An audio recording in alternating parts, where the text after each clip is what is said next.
상반기 중에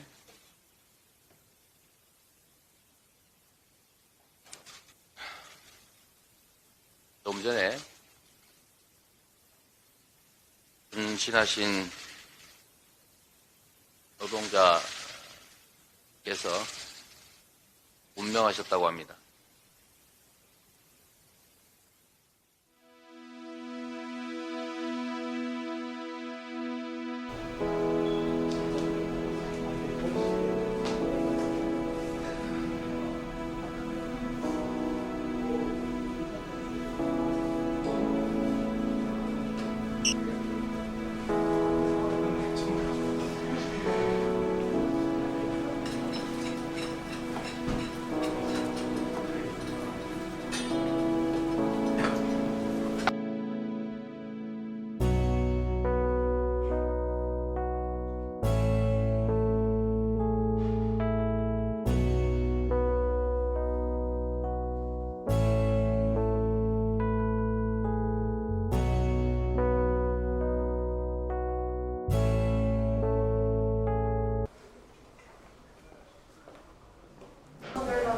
작년부터 진행된 건설 노동조합에 대한 광범위적인 탄압, 정말 토벌대식 탄압의 결과가 건설 노동자가 스스로 자신의 목숨을 내던지는 상황까지, 극단의 상황까지 내몰렸다고 생각하고요. 정부와 여당은 입장 변화는 전혀 없어 보입니다. 집회 때도 그런 말씀을 드렸는데 5월 1일 날 양해동 동지가 분신을 하시고 5월 2일 날에도 한 명의 건설 노동자가 똑같은 혐의로 구속이 되었고 3일 날에는 경기 지역의 건설노조 사무실과 간부들에 대한 압수수색이 여전히 진행되고 있습니다. 그래서 건설 자본의 이익을 위해서 또는 정권의 자기 지지 기반을 유지하는 수단으로 건설 노동자들을 적으로 규정하고 매도하고 있는 현실이 너무나 분노스럽고, 일단은 무엇보다 정부가 건설 노조에 대한 탄압을 중단하는 것이 우선이라고 생각합니다. 언론을 통해서 많이 이야기되었던 원래금 문제도 그렇고 채용과 관련된 과정의 문제도 그렇고 노동조합들이 원래비를 요구했던 것도 아니었고 채용 과정도 결국에는 단체 협약을 체결하는 정상적인 노동조합 활동이었습니다. 그런데 이것을 강요와 공갈로 매도하고 탄압을 하고 있고 경찰 특징까지 걸고 있고 약 1000여 명의 건설 노동자들이 현재 조사를 받고 소환 요구를 받고 있는 상황입니다. 그래서 정부의 탄압이 먼저 중단이 되어야 하고 대화의 창구는 노동조합 먼저 열려 있습니다. 하지만 정부나 국토부 차원에서 대화를 요구하거나 이러지 않고 있기 때문에 일방적인 탄압을 계속 지속하고 있는 상황에서는 저희가 선택할 수 있는 건 맞서서 싸우는 것밖에 없다고 생각합니다.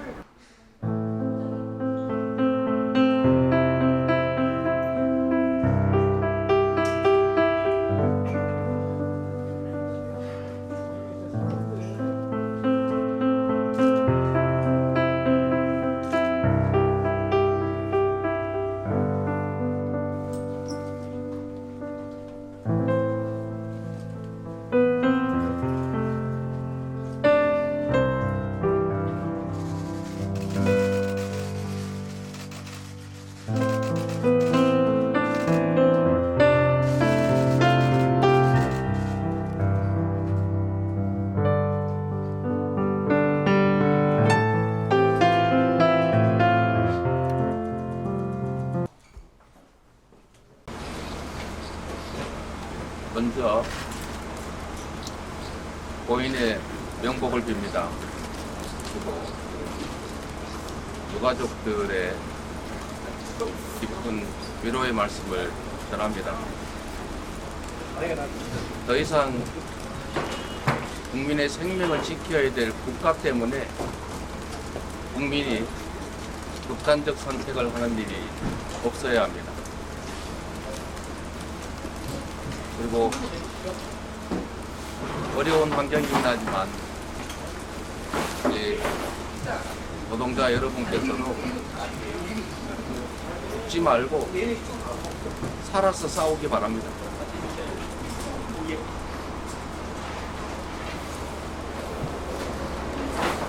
결국 국가의 과도한 압박 수사 때문에 생긴 일입니다. 이 수사에 대해서 방침을 주고 그 방침 때문에 과잉 수사로 생긴 일이니 대통령께서 꼭 조문해 주시기를 간곡히 부탁드립니다. 그리고 다시는 국가 권력 행사 때문에 국민이 극단적 선택을 하는 일이 없도록 세심하게 배려해 주시기를 바랍니다. 건설노조가 이번에 무너지면은 2,400만 전 노동자가 다 무너지는 거거든요. 꼭 지켜주십시오. 그 말씀을 주셔서 답을 잘했습니다. 예, 고맙습니다. 네, 말씀 감사합니다. 예, 예. 네, 이상 마치겠습니다. 고생하셨습니다. 참담합니다. 참담하죠. 그것도 5.1절에 5.1절에 통상적으로 노동자들은 일을 해야지 삽니다. 근데 저도 지금 건설노조의 일원으로서 일을 진행하고 있지만은 저희는 초법적이거나 탈법적인 행위를 한 적이 없어요. 근데 그것이 마치 법 외에 법 이상으로서 또 우리가 무슨 권리를 행사하듯이 그렇게 지금 만연사냥 당한 게 우리 입장이거든요. 물론 이제 뭐 사회에서도 여러 가지 형태 보겠지만은 집중적으로 공략 내지는 공격 또는 적대시 마녀화 시켜놨어요. 근데 지금 우리는 현장이 없으면 죽는 사람들이에요. 더더군다나. 근데 실질적으로 보게 되면은 오히려 내 땅에서 내가 건물을 짓고 내가 일을 해야 하는데 그 터전들이 불법 외국인한테 좀 뺏기고 있는 상황입니다. 오히려 그 사람들 밑에 들어가서 일을 해야 할 상황을 변해버렸어요. 그걸 누가 만들었는지를 한번 우리 생각해 볼 수는 있는 거죠. 근데 더 이상은 이 지경으로 갔다가는 물론 타켓이 노조가 되다 보니까 제가 노조원이다 보니까 근데 살겠다고 먹고 살겠다고 법대로 진행하정 노조를 만든 게 죄는 아니잖아요. 근데 지금 사회인식이 마치 죄악 시대에 있는 것처럼 변질돼 버렸어요. 그러면 제가 판단할 때는 건설노조가 만약에 이 상태에서 퇴보하거나 무너지게 되면은 대한민국 인구 2,400만 명이 노동자란 말이에요. 그 사람들 삶은 더 깊은 수렁으로 더 나쁜 나락으로 빠질 수밖에 없다는 결론은 뭐 합리적으로 추가 가능하잖아요. 네. 그런 것도 좀 아프고 가슴이 아프고 참담합니다. 네.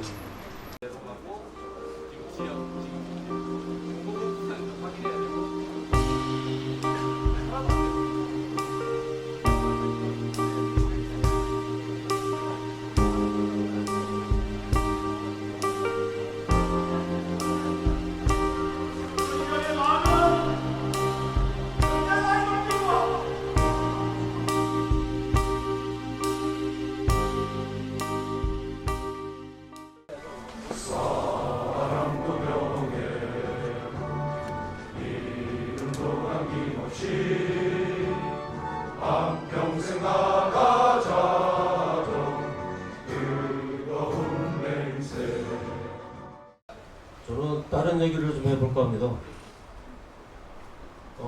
우리 양해동 지대당 동지를 저번 주 금요일 날 만나서 변호사하고 상담을 좀 받고요. 그리고 늦은 점심을 같이 먹었습니다. 근데 그게 우리 양해동 동지하고 마지막 식사일 거라는 거는 생각도 못했었고요. 그날 봤습니다. 양해동 동지가 어떤 분이었던지. 새카맣게 얼굴이 탔는데 그래도 하얀 일을 보여주면서 웃음을 잃지는 않았었습니다. 그리고 굳이 모자른 반찬을 계속 떠다 나르는 걸 계속 봤습니다. 이랬던 동지가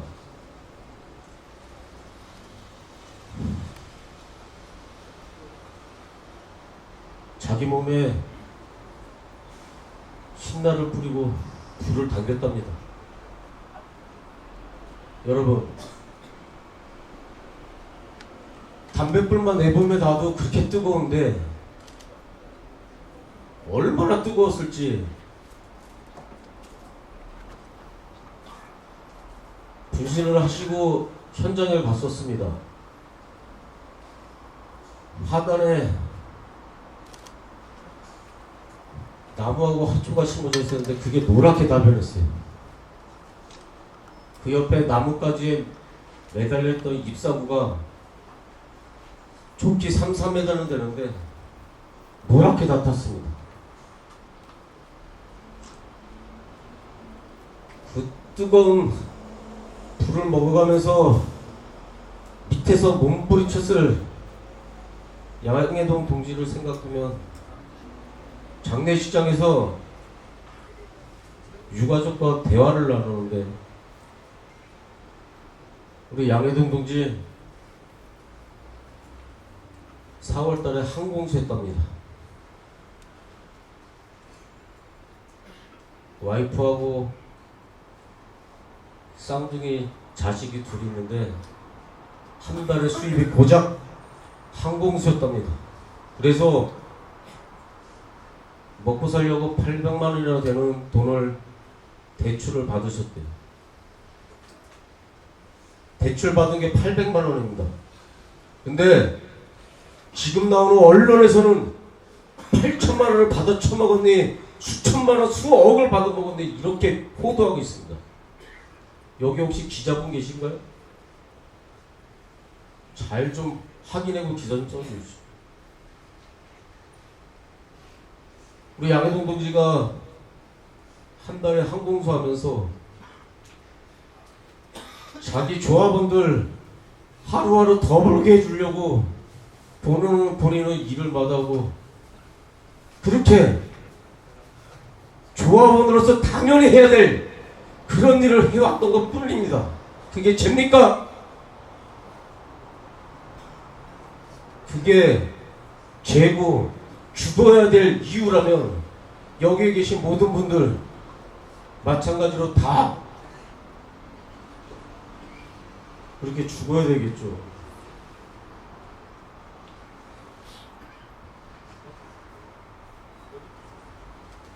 우리 양해동 동지 이렇게 보내시면 안 됩니다.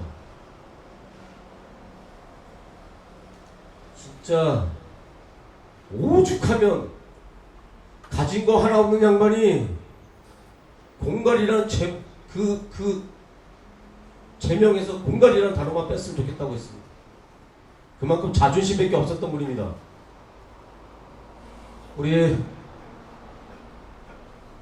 아까 이 위원장님도 말씀하셨다시피 진짜 이 대정부 윤석열하고 맞짱 한번 떠봅시다. 양해동 동지의 희생을